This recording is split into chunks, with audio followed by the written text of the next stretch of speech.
नमस्कार जय जगन्नाथ पिलामाने आज आम आलोचना करिबा षष्ठ श्रेणी गणित बहिर प्रथम चैप्टर संख्या मानकु जानिबार एक्सरसाइज नंबर 1.3 या पूर्वरु आमे 1.1 आउ 1.2 आलोचना करिचु। तो आज आम आलोचना करिबा 1.3 और विशेषकर जो मैंने रेगुलर ये वीडियो देखुंत मो चैनल को देखुंत से जानीपे अति सहजर सहित आउ किपरि पिला माने बुझी पारिबे सेही अनुଯାयी एठारे पाठ पढ़ा होची। तेणु जदि आपण माने प्रथम करी आछन चैनल को तार चैनल को लाइक और सब्सक्राइब कर दियंतु जहा द्वारा आपण टोटल सिलेबस अति सरलर सहित बुझी पारिबे आउ जानी पारिबे ता सहित मंथली टेस्ट मध्य एठारे करा जाउची। तेणु आपण मंथली टेस्ट दे निजर दक्षतार माप नहीं पारिबे। तो चलंतु जीवा आ आलोचना करिया प्रथम क्वेश्चन आंसर। एक नंबर क्वेश्चन उदाहरण में दिया परी प्रत्येक धाड़ीर मझी घरे थिबा संख्यार पूर्ववर्ती और परवर्ती संख्या लेख। अर्थात एठारे संख्या देइछि जहाकू आपण माने परवर्ती और पूर्ववर्ती संख्या को निर्णय करेंगे एठारे लिखिबे। एठारे गोटे जिनस मन रख पिला माने जेतेबेले भी कौन सी जिनसर पूर्ववर्ती संख्या काढ़ सेतेबेले उक्त संख्यारू -1 करदेले पूर्ववर्ती संख्या बाहरिबो।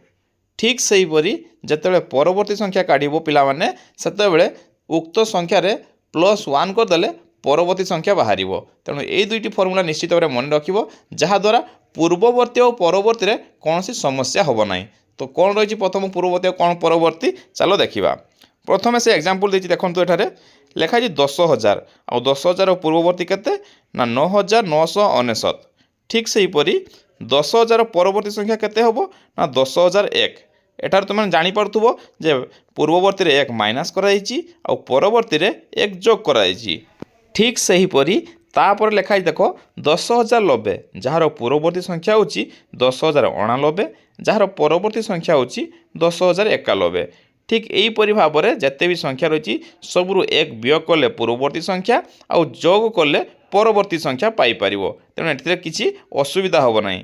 तो आम आलोचना करवा बर्तमान 2 नंबर कर लिखाई कौन सी संख्यार ठीक परवर्ती संख्या और ठीक पूर्ववर्ती संख्या मध्य अंतर केते। या पूर्व आम आलोचना करिचे उक्त संख्यारू 1 वियोग कले पूर्ववर्ती मिलता है और 1 जोग कले परवर्ती मिलता है। तेणु से दुईटी भितर अंतर होउची 2। तेणु यार उत्तर होबो 2 नंबर ख कौन सी जुग्म संख्यार ठीक पूर्ववर्ती और ठीक परवर्ती संख्या जुग्म संख्या हेबे कि गोटे उदाहरण नहीं परीक्षा कर। अर्थात से कहूँ जेकोसी गोटे जुग्म संख्यार पूर्ववर्ती और परवर्ती संख्या कौन जुग्म संख्या होबो कि चलो परीक्षा करी देखिबा। एठारे परीक्षा पई आम एक 4 को जुग्म संख्या आकार नहींचु तार पूर्ववर्ती होची 3 और जार परवर्ती होची 5। ताहले एठार जना पड़ुची जे यार पूर्ववर्ती और परवर्ती संख्या केबे भी जुग्म संख्या होबो नाही कारण गोटे जुग्म संख्यार पूर्ववर्ती और परवर्ती संख्या अजुग्म संख्या होबो। 2 नंबर ग एक कोटीर ठीक पूर्ववर्ती संख्या और ठीक परवर्ती संख्या केते होबो। अर्थात एठारे 1 वियोग और 1 जोग करिया को पड़िबो। प्रथम हूँ पूर्ववर्ती काढ़ा हेल्ले 1 कोटी 1 वियोग कले 99,99,999 हम और ठीक से हीपरी 1 कोटी 1 जोग कले 1 कोटी 1 हम। तेणु यार उत्तर प्रथम हम 99,99,999 और द्वितीय हम 1 कोटी 1। 2 नंबर घ तुम मनरू 5टी 8 अंक विशिष्ट संख्या लेख। प्रत्येक संख्यार ठीक पूर्ववर्ती संख्या और ठीक परवर्ती संख्या लेख।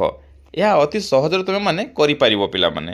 प्रथमतः तुमको जेकोसी संख्या को लेकिन प्रथम 8 अंक विशिष्ट 5टी संख्या तैयारी करने को पड़ो आउे उक्त संख्यारू -1 कले पूर्ववर्ती संख्या पाइज आउ +1 कले परवर्ती संख्या पाइज जहाँकि तुम मैंने अति सहजर सहित कर।